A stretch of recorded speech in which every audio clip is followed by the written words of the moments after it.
Many parts of the world, especially across the global south, people don't really believe you, when you're struggling mentally, unless your pain has reached a point where you undress and run the streets speaking gibberish. As long as you can still wake up, dress up, respond when spoken to, and carry yourself in a way that looks normal on the outside, whatever is happening inside of you is often dismissed. The human mind does not break in one moment. It stretches, it bends, it absorbs, and it keeps going long after it should have been given rest, right? And what many people eventually call madness is usually not the beginning of a problem, but the end of a long journey that started in places most people were not paying attention to, like in childhood environments where needs were overlooked, in seasons of hunger that went beyond food, in moments where a person needed to be seen and understood, but instead learned how to survive without being heard. You see that in heartbreaks that were never processed, in disappointments that kept piling up without relief. Now, when the mind starts to carry more than it was designed to in the first place, right, what happens is that nobody notices and addresses it.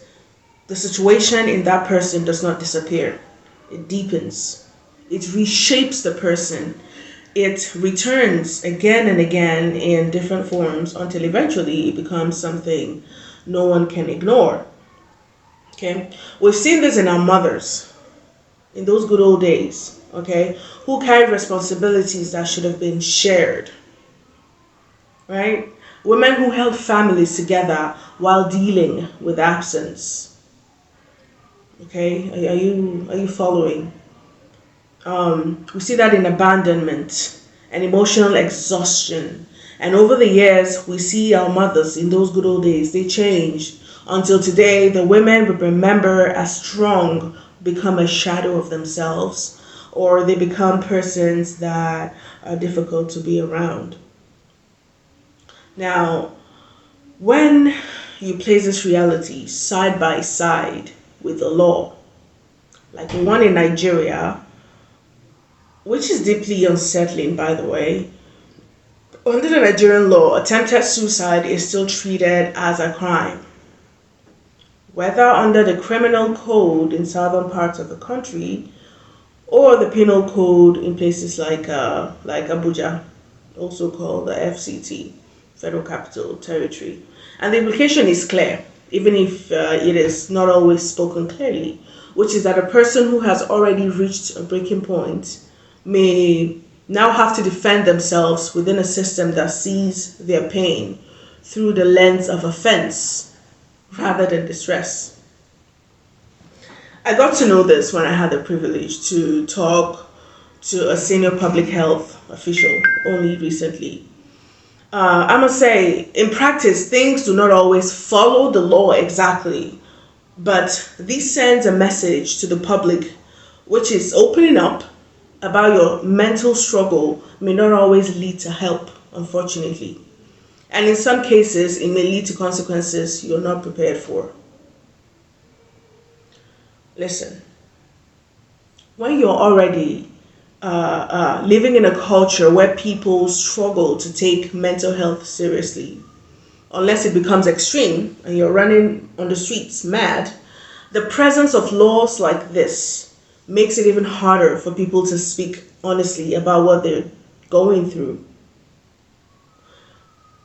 Because silence is not just something you fall into, it becomes what you choose in order to protect yourself, right? And so people continue to carry things alone, hoping that one day they will somehow get better until they don't. There are conversations beginning to happen, true, and there are efforts being made, right, to shift the focus from punishment to care. especially with the introduction of the Mental Health Act of 2023, which starts to recognize these situations as medical and psychological, right? These are emergencies rather than purely legal issues. That is happening in the country. But change takes time. And as long as the law and the culture are not fully aligned in seeing people with compassion, many will still fall through the cracks. Now, what is our responsibility toward people we care? Toward people we care for, about, when we see them struggle, do we respond with judgment? Or do we respond with understanding? Do we respond with patience? Right? Is there a willingness from us to meet them where they are and walk them back to a place of hope? I've had my share of mental struggle, right, personally, and I know the disappointment I met from my loved ones, right? That is not to say that they are not good people, but there is rarely help. Efficient Wellness and Consultancy will do one thing for you today, is to stir your thinking faculty to asking better questions and be more compassionate with your loved ones, okay? Especially when they struggle in any way, especially mentally.